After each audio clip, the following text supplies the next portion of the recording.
열왕기하 24장 8절에서 17절 말씀입니다.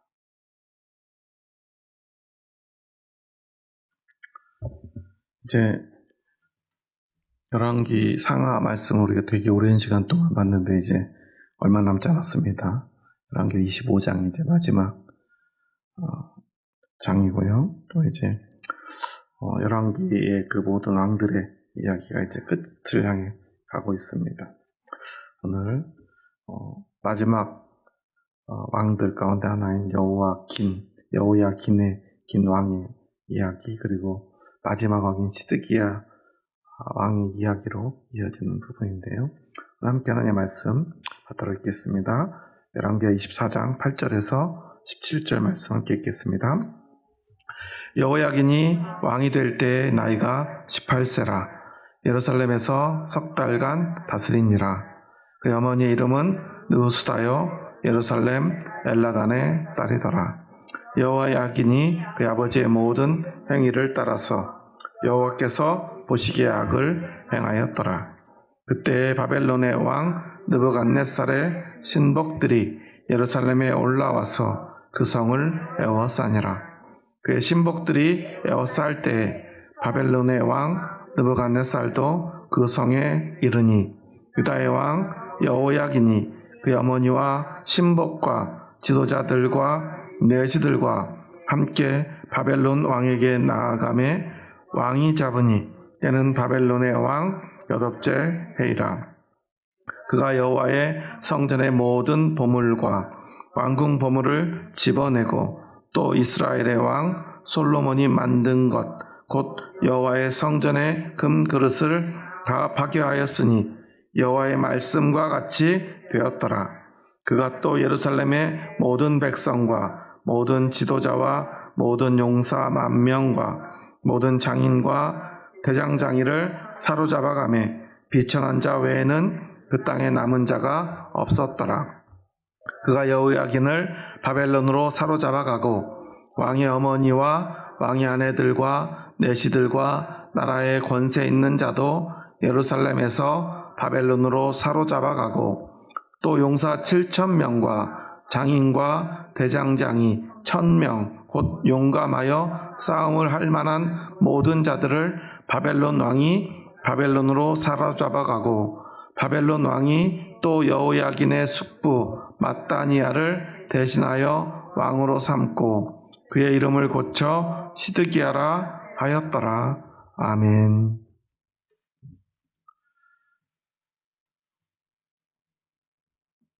여호야긴 왕은 왕이 된 지 석 달 만에 바벨론의 2차 침공에 패배했다고 하긴 그렇고요. 항복했는데 잡혀갑니다. 참 이상한 일이죠. 보통 웬만하면 항복하면 그냥 그 왕위를 유지시켜주고 조공을 받고 그리고 물러가는 게 보통의 그 당시 그 지역의 전쟁의 행태였어요. 그런데도 바벨론 왕 느부갓네살은요, 여호야긴을 그렇게 남겨두지 않고 석 달 만에 잡아갑니다. 그런데 사실 이 열왕기하 23장 그리고 24장으로 이어지는 여호야김과 여호야긴의 이야기를 그냥 이렇게 보면요, 사실 좀 말이 안 되는 부분들이 있어요. 시대적으로, 시간적으로. 왜냐하면 유다왕 여호야김이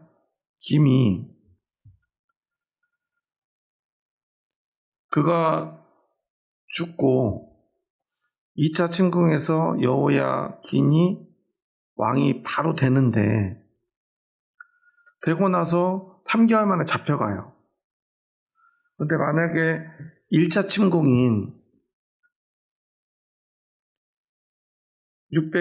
BC 602년에 여호야김이 그냥 바로 전쟁에서 죽고 바로 여호야긴 아들인 여호야긴이 왕이 되고 3개월 만에 잡혀간다면 그 사이에 2차 침공인 595년인가요? 하여튼 한 5년 정도, 97년이네요.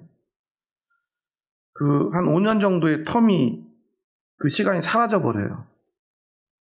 그래서 이제 성경학자들은 아마도 바로 여호야긴이 오늘 열왕기 23장 4장으로 이어지는 말씀처럼 첫 번째 침공 때 바로 여호야긴이 왕이 된 것은 아닐 것이다 라고 생각을 해요.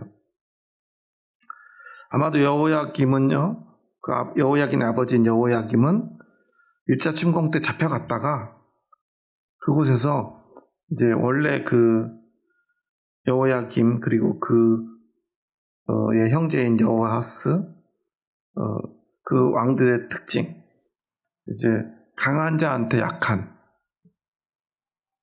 세상 정치적인 어떤 그런 비굴함을 잘 이용하는 그 특징을 살려서 아마 바벨론 왕에게 잘 보여서 다시 돌아와서 왕이 돼서 아마 한 5년 정도의 왕위를 조금 더 이어갔을 것이다 라고 추측을 해요.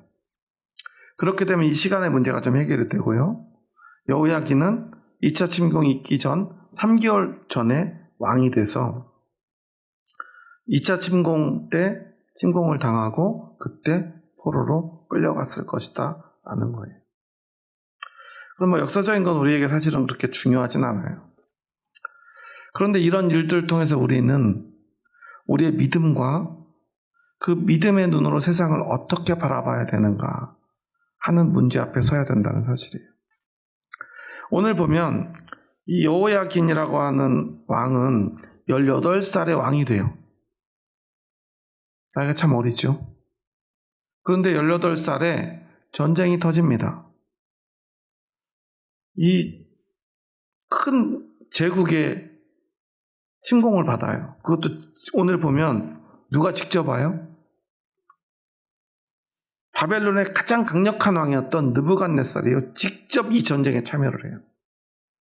그 말은 무슨 말이에요? 그 큰 나라의 전투력이 여기에 완전히 집중되었다는 거예요. 그래서 오늘 전투를 보면 어떤 전투가 이루어지냐면 10절에 보면 그때 바벨론의 왕 느부갓네살의 신복들이 예루살렘에 올라와서 그 성을 어떻게 해요? 에워싸요. 성을 완전히 에워싸버려요. 엄청난 군대를 몰고 왔을 것이다 라는 거예요. 물론 몇 명 정도 군대를 동원했을까요? 100만 명?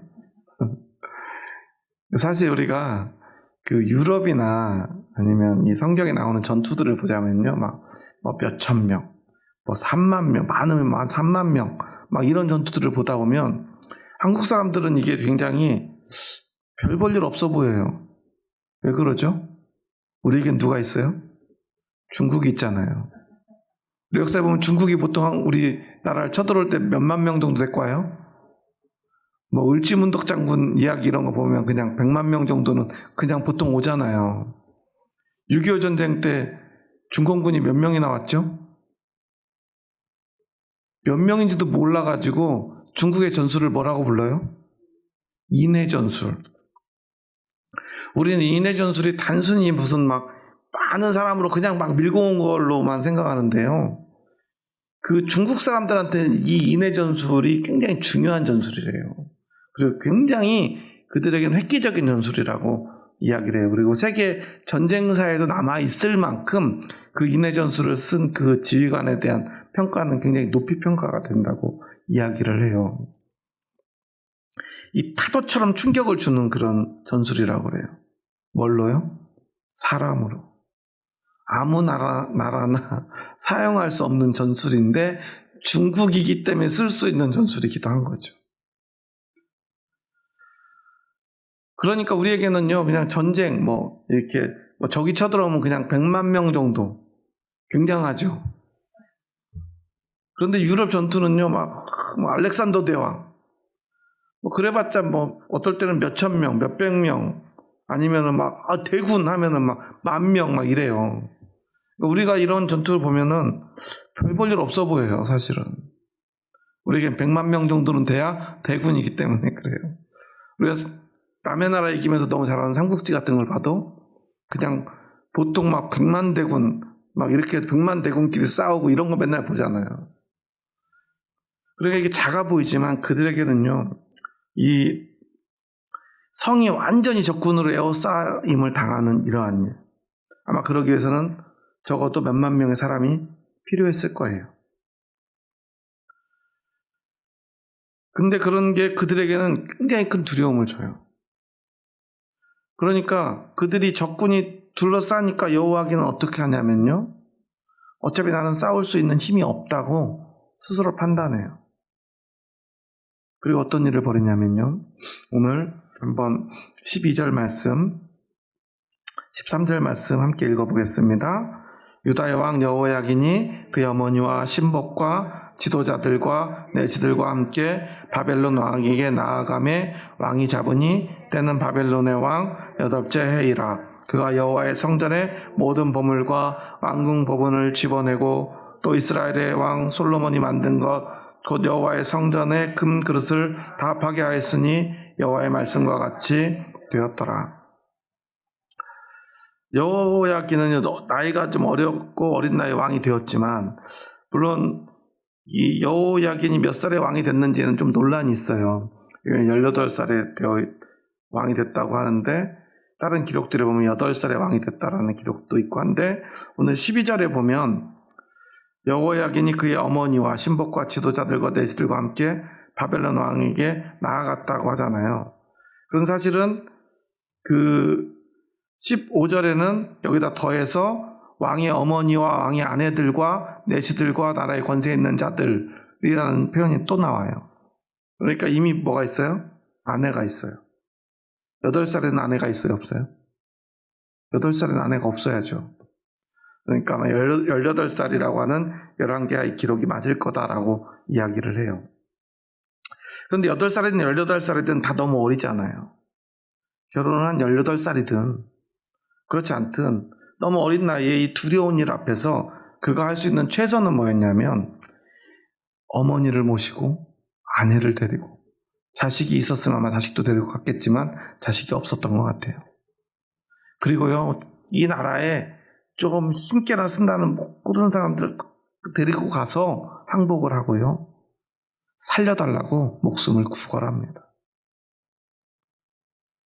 이것이 최선이라고 믿었던 거예요. 감정이 호소하고요, 내가 얼마나 연약하고 지금 이 상황 속에서 지금 살 수 있는 길은 느부갓네살 왕이 나를 긍휼히 여겨서, 불쌍히 여겨서 살려주는 것 외에는 살아날 길이 없다라고 믿었던 것입니다. 결과는 어떻게 되죠? 느부갓네살 왕에게 지금 이 상황에서 이 남유다를 향해서는 일말의 자비심이 생길 수가 없어요. 왜냐하면 그들이, 그리고 그의 아버지가 애굽 왕에게 부역했기 때문에 그래요. 느부갓네살 왕에게는 유일한 오점이 하나 있는데, 이 애굽을 두 번째 쳐들어갔던 그 전쟁 당시에 그가 애굽을 완전히 정복하지 못한 거예요. 그때 그렇게 된 원인이 이 유다 때문이다라고 그런 생각했던 것 같아요. 그래서 사실 오늘 전쟁의 양상을 보면 바벨론이 이렇게 많은 군대를 데리고 올 필요가 있었을까요? 없었을까요? 없었을 거예요. 한 반쯤만 데리고 오든지 한 10분의 1만 데리고 왔어도 어차피 여호야긴은요 와서 항복했을 거예요. 그런데 어차피 이 느부갓네살은요 유다를 적당히 칠 생각이 없었던 거죠. 그런데 이걸 몰랐던 여호야긴은 그의 감정에 호소하며 나를 불쌍히 여겨 주시옵소서, 나를 긍휼히 여겨 주시옵소서 빌고 있어요. 그런데 여러분, 긍휼히 여겨달라는 말, 그 말은 우리가 통상적으로 언제 사용하죠? 하나님께 기도할 때 쓰는 말이죠. 우리가 하나님께 가장 많이 고백하는 말이죠. 내가 힘들 때나 어려울 때나 외로울 때나 일이 잘 되지 않을 때나 심지어 일이 잘 될 때도 우리가 불안한 마음이 찾아오면 주님, 내가 여기서 이렇게 잘 되고 있는데, 지금 잘 되고 있는데 앞으로도 계속 잘 될 수 있도록, 혹시 잘못되지 않도록 나를 긍휼히 여겨주셔서 지켜주시고 도와달라고 우리는 기도하지 않습니까? 그러니까 이 고백 또한 이러한 모습은 우리가 너무나 당연하게도 하나님께 드려야 될 우리 신앙의 태도인 거예요. 그런데 그가 어렸을 때부터 이 신앙의 교육을 잘 받아서 이러한 태도가 몸에 배어 있었는지 모르지만, 문제는 이것을 하나님이 아닌 느부갓네살 앞에서 하고 있다는 사실이에요. 그 결과는 그뿐 아니라 그의 어머니, 그의 아내, 여기 내시들이라고 표현되어 있지만 가장 측근의 신하들, 그리고 나라의 권세 있는 자들, 유력한 자들, 심지어 모든 지도자, 군인들, 그리고 수많은 장인들 다 잡혀갑니다.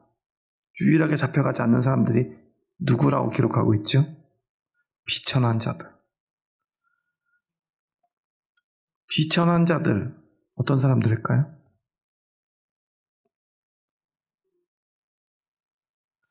많은 해석들을 하는데, 사실 그래서 어떤 분들은 장애인이거나 또는 진짜 유대인이 아닌 외부의 노예로 잡혀있던 그 이방인들이거나 이런 이야기들을 해요.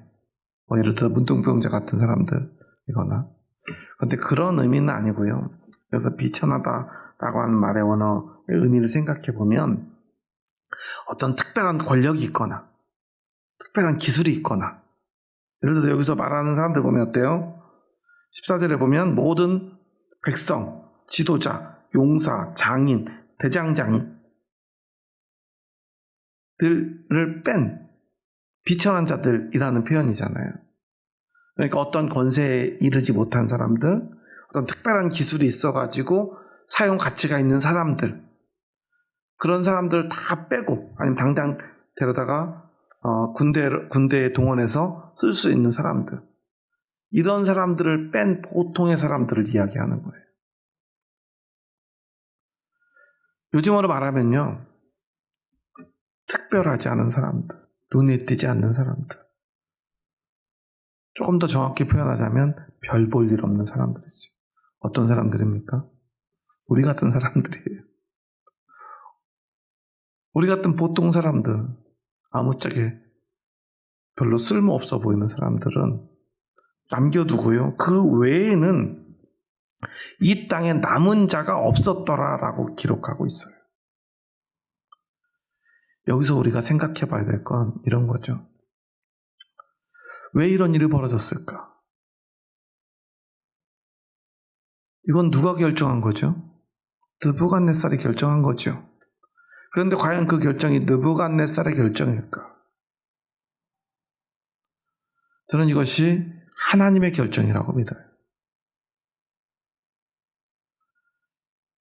이들이 이렇게 잡혀가기 전에 진짜 비천한 자들은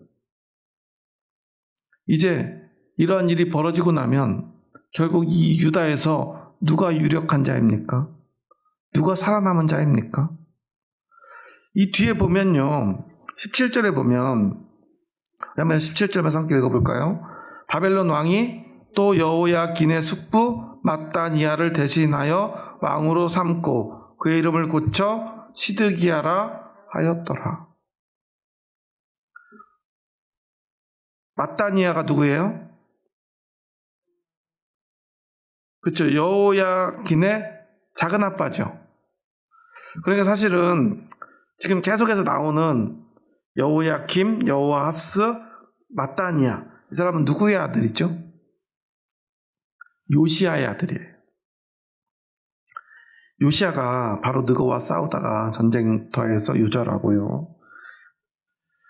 원래는 제일 큰 아들인 여호야김이 원래 왕이 됐었어야 돼요. 그런데 이상하게도 백성들이요, 그때 여호아하스를 데려다가, 큰 아들이 아닌데도 그를 왕으로 세워요. 그런데 얘가 생각을 잘못해요. 어디에 붙어요?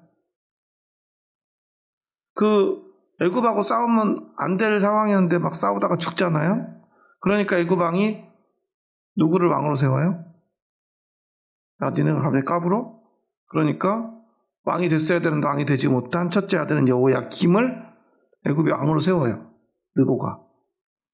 그러니까 이제부터 여호야김은 나는 내 살 길은 오직 애굽 왕 이 바로인 느고에게 충성을 다하면 되겠구나. 그러다 계속 잘못된 선택을 해가지고 결국 어떻게 돼요? 바벨론한테 이제 아주 그냥 미움을 사게 되죠. 그래서 1차 침공에 잡혀서 포로로 끌려가고요.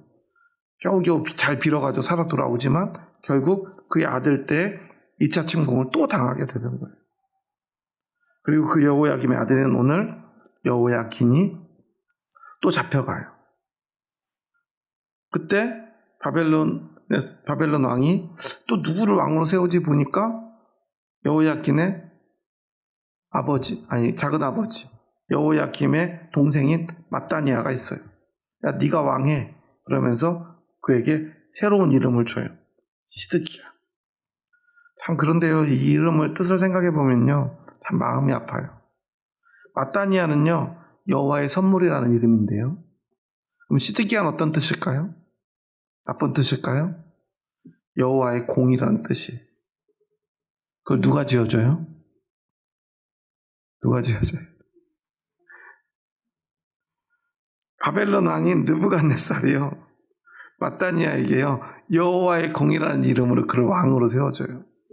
무슨 뜻일까요? 아무 뜻이 없을 수도 있지만 제가 또 한참 그걸 생각해 보니까 아마도 이런 뜻이 아니었을까 생각이 들어요. 사실인지 아닌지는 저도 잘 모르겠지만, 너희가 망하는 것이 너희가 그렇게 섬기는 여호와 하나님의 공이야 라는 뜻이 아니었을까 생각이 들어요. 조롱의 의미죠. 바벨론의 느부갓네살이 여호와 이름을 들먹이며, 그런데 그게 어쩌면 진짜 하나님의 뜻이고 하나님의 공이었진 않았을까 저는 생각이 들어요. 왜냐하면 하나님은 이스라엘 백성이 망하는 걸 원하셨을까요? 원하지 않으셨을 거예요. 하지만 그들은요, 끝내 우리는 망하겠습니다. 망하는 길로 가겠습니다. 우리를 망하게 해주세요. 라고 말한 적은 한 번도 없지만 그 길로 끝끝내 가고 말았다는 사실이에요. 누가 제일 열심히 갔을까요? 왕과 왕의 어머니와 왕의 아내들과 왕의 내시들과 또한 그 모든 장군들과 그리고 또 모든 용사들과 함께 또한 그 왕을 도왔던 그 장인들과 대장장이들까지, 이 나라의 모든 유력한 사람들, 모든 뛰어난 사람들, 모든 잘난 사람들, 모든 배운 사람들, 그들이 열심히 그 길로 달려갔다는 사실이에요. 그럼 이제 이 나라에는 어떤 사람만 남아있습니까? 비천한 사람들만, 즉 그렇게 열심히 망하는 길로 달려갈 힘조차 없었던 그 힘없는 백성들만이 그곳에 남아있고요. 시드기야는 그들의 왕이 됩니다. 이제 그 나라는 누가 이끌어가야 됩니까? 그 비천한 사람들이 이제 그 주역의 자리에 남아있게 된 거예요. 물론 그들의 삶조차도 얼마 남지 않았지만 말이죠. 결국 이 모든 것을, 이 모든 결과를 결정하시는 분은 하나님이시라는 사실입니다. 그것을 바벨론의 왕인 느부갓네살이 마따니아, 즉 하나님의 선물이라는 이름을 가졌던 그에게 이것이 여호와의 공이다 라는 이름을 그에게 지어주며, 하나님의 공의가 무엇인지 네 눈으로 보며 이 나라에서 왕이 되어서 이 나라를 다스리라고 한 것은 아닌지 우리는 생각해 봐야 합니다. 오늘 이 나라를 보십시오. 요즘 저는 우리나라를 보면서요, 그런 생각이 들어요. 10대 중후반에 남들보다 조금 시험 잘 보는 재주를 가진 어떤 친구들이요. 20살쯤에 남들보다 어떤 시험 점수가 좋아서 남들이 다 가고 싶어하는 어떤 대학, 어떤 학과에 들어가요. 그리고 20대 초반에 열심히 공부해서 또 어떤 시험 하나를 잘 보고 나면 그들은요, 명예도 가지고요, 권력도 가지고요, 돈도 가지게 돼요. 그렇죠? 그리고 그들은요, 우리 사회의 지도층이 됩니다. 판사도 되고, 검사도 되고, 변호사도 되고, 국회의원도 되고요, 그리고 대통령도 됐죠. 군사정권 지나고 나서, 그리고 문민정부를 지나고 나서는요, 모든 대통령들이 다 어떤 사람들이죠? 다 사법고시 패스한 사람들이에요. 사람들이 잘 모르는데 노무현 대통령도 대학을 안 나왔을 뿐이지 사법고시 패스한 검사, 판사, 변호사 출신이죠. 문재인 대통령도 그렇고요. 대부분이 그래요. 물론 안 그런 분들도 조금 있지만 우리는 기본적으로 그 정도는 해야 국회의원이나 대통령을 할 수 있다라고 생각하는 것 같아요. 그런데 과연 그 사람들의 삶이 우리가 생각하는 만큼 그렇게 고귀한 사람들, 고귀한 삶인가 하는 거예요. 여러분의 생각은 어떻습니까? 어떤 것이 진짜 고귀한 것이고 어떤 것이 진짜 비천한 것인가를 오늘 우리는 생각해 보아야 합니다. 왜 하나님이 이 비천한 자 외에는 그 땅에 남은 자가 없도록 하셨는가? 왜 그것이 바벨론 왕 느부갓네살의 입을 통해서 이것이 여호와의 공의다 라고 선포하도록 하셨는가? 그것을 우리는 생각해 보아야 돼요. 진짜 비천한 것은요, 하나님을 거스르는 것입니다. 하나님을 잊어버리는 것이고 하나님을 잃어버리는 것입니다. 세상에서요, 시험 좀 잘 보고요, 머리 좀 좋아서 공부 좀 잘하고 그 능력으로 높은 자리에 올라갔다고 그 사람들이 고귀한 사람은 아니라는 거예요. 진짜 고귀한 것은요, 진짜로 고귀한 삶을 사는 사람에게 주어져야 된다는 사실을 우리는 기억해야 돼요. 고귀한 것은요, 높은 자리에 올라가는 것이 아니라는 사실을 우리는 기억해야 돼요. 고귀한 것은요, 다른 사람들을 섬길 줄 알고 무엇보다 다른 사람들을 위해서 자신을 희생할 줄 아는 것이 고귀한 것이라는 사실을 우리는 기억해야 돼요. 그래서 세상에서 가장 고귀한 분은 예수님이실 것입니다. 예수님은 높은 자리에 올라간 적이 없어요. 예수님은요, 시험을 잘 본 적도 없어요. 예수님 사법고시 패스했다는 소리 혹시 들어보셨나요? 의사 면허 시험 가지고 계신가요? 의사 시험 봐가지고 면허 가지고 계신가요? 무슨 행정고시라도 합격하셨을까요? 예수님 어쩌면 구급 공무원 시험도 떨어지셨는지 몰라요. 그저 목 쑤셨으니까요. 하지만 예수님은 세상에서 가장 고귀한 분입니다. 예수님은 가장 비천한 자리에서 가장 비참한 죽음을 맞이했지만 예수님은 세상에서 가장 고귀한 분입니다. 그것을 결정하는 것은 그의 희생이 있습니다. 그리고 하나님은 오직 그 희생만을 인정하시고 그 희생만을 고귀하다 말씀해 주시는 분입니다. 생명을 살리기 위해 자신의 생명을 내놓는 것만이 고귀한 것임을 우리는 기억해야 합니다.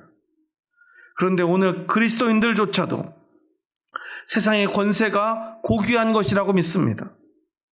세상의 권세 잡는 것이 하나님의 뜻이라고 믿습니다. 그리고 하나님이 그 고귀한 사람들, 세상에서 고귀하다고 여겨지는 그 사람들을 통해서 일하신다고 믿습니다.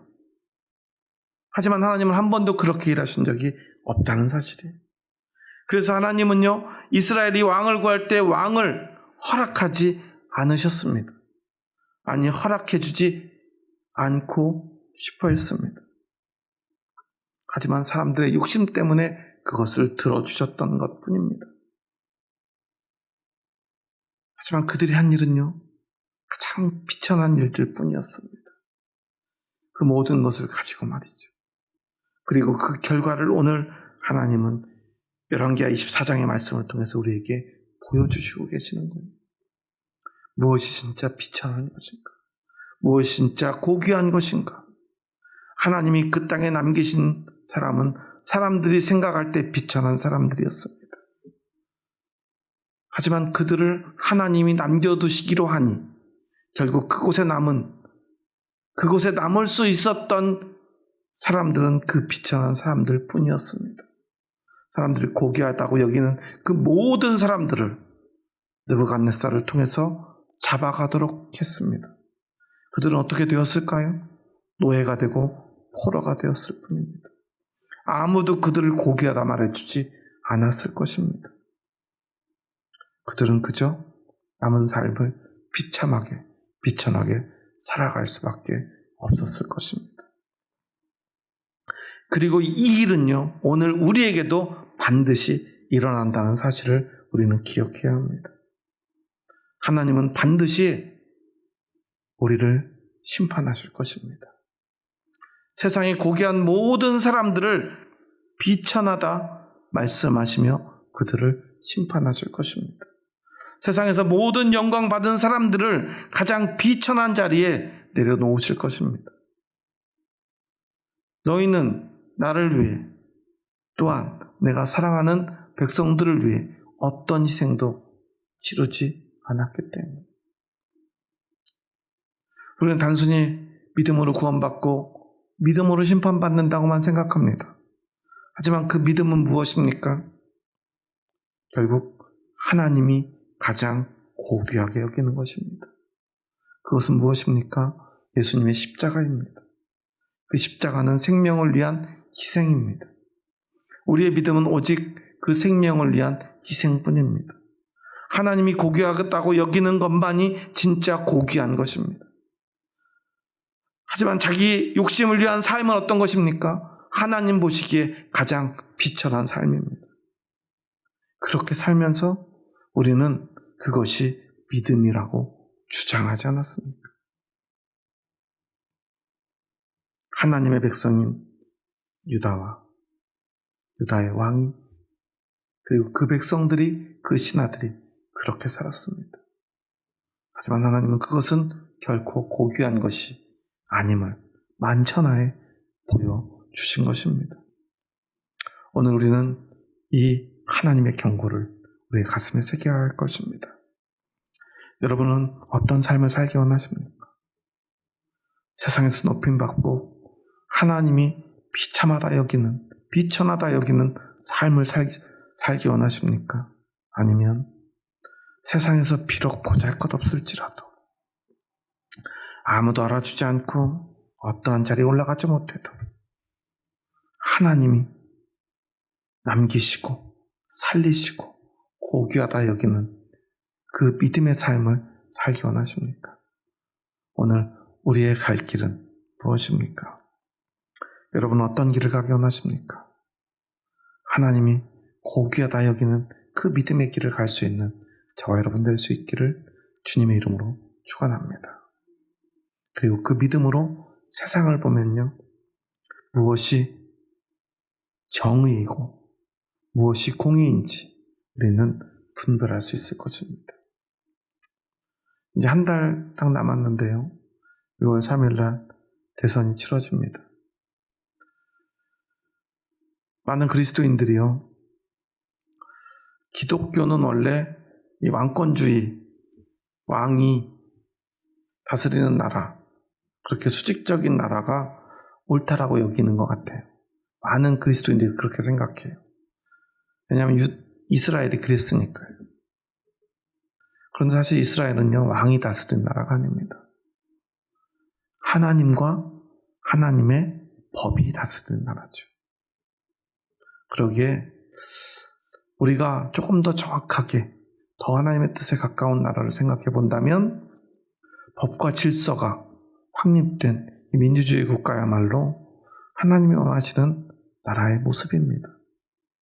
그 속에서 하나님의 백성은요, 그 법을 지키지만 하나님만을 왕으로 섬기는 사람들인 것이죠. 그 누구도 세상의 권력을 두려워하지 않는 사람들인 것이죠.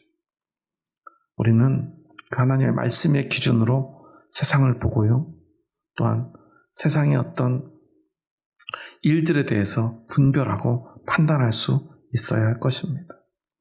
이 말씀을 기준으로 다시 한번 바라보면 여러분들이 어떤 선택을 해야 될지 우리는 분별할 수 있을 거라고 믿습니다. 그러면 그때 우리는 신앙의 양심에 따라 선택하고요, 책임지면 됩니다. 그리고 하나님은 우리에게 분명히 보여주실 거예요. 무엇이 공의인지. 여기서 우리가 오해하지 말아야 될 것은 누가 대통령이 되느냐, 그게 하나님의 공의가 아니라는 사실이에요. 저는요, 지금 한 달 남았는데요, 저도 제 마음속으로 지지하는 후보가 있지만 그 후보가 대통령이 안 될 가능성을 늘 생각합니다. 그리고 혹시 그런 결과가 나오더라도 저는 하나님이 살아있음을 믿습니다. 그리고 그럼에도 불구하고 하나님은 우리를 지키실 것을 또한 믿습니다. 진짜 하나님이 귀하다고 여기는 존재는 어떤 그러한 높은 사람들, 세상에 귀한 사람들이 아니기 때문입니다. 여러분, 지금 이곳에 있는 여러분이 바로 하나님이 가장 고귀하다고 여기는 사람들입니다. 어떤 고귀한 사람을 뽑으려 하지 말고요, 여러분이 그 고귀한 사람이 되시기 바랍니다. 그럼 우리는 그 고귀한 믿음으로 세상을 분별하며 살아가고 세상에서 반드시 승리하게 될 것입니다. 기도하시겠습니다. 하나님 감사합니다. 저희 부족하고 연약한 자들 사랑하셔서 저희들을 주님의 뜻 가운데로 불러주시고 오늘 하나님의 그 공의를, 하나님의 뜻을 우리에게 보여주시니 감사합니다. 세상의 기준과 하나님 나라의 기준이 너무나 다름을 오늘 우리는 바라보았습니다. 오늘 대한민국의 현실 속에서 2025년을 살아가고 있는 우리들은 어떤 것이 하나님의 뜻인지를 날마다 묻습니다. 하지만 하나님의 말씀은 우리에게 하나님의 뜻이 무엇인가를 분명히 보여주고 있음을 기억합니다. 세상에 고귀한 사람 되기 위해 노력하는 삶, 그들을 부러워하는 삶이 결코 하나님이 원하는 것이 아님을 기억하게 하여 주시옵소서. 우리에게 중요한 것은 내가 오늘 하나님이 보시기에 고귀한 사람이 되는 것임을 오늘 우리는 기억합니다. 그리고 오직 하나님이 보시기에 고귀한 삶은 예수 그리스도 닮은 삶임을, 생명을 위하여, 하나님의 백성을 위하여, 죽어가는 영혼을 위하여 자신의 삶을 희생할 수 있는 사람, 그 사람만이 고귀한 사람임을 기억하게 하여 주시옵소서. 그래서 우리가 어떤 고귀한 사람을 뽑을 것인가 고민하기보다 내가 하나님 앞에 고귀한 사람 되기 위하여 기도할 수 있도록 도와 주시옵소서. 예수님의 이름으로 기도합니다. 아멘.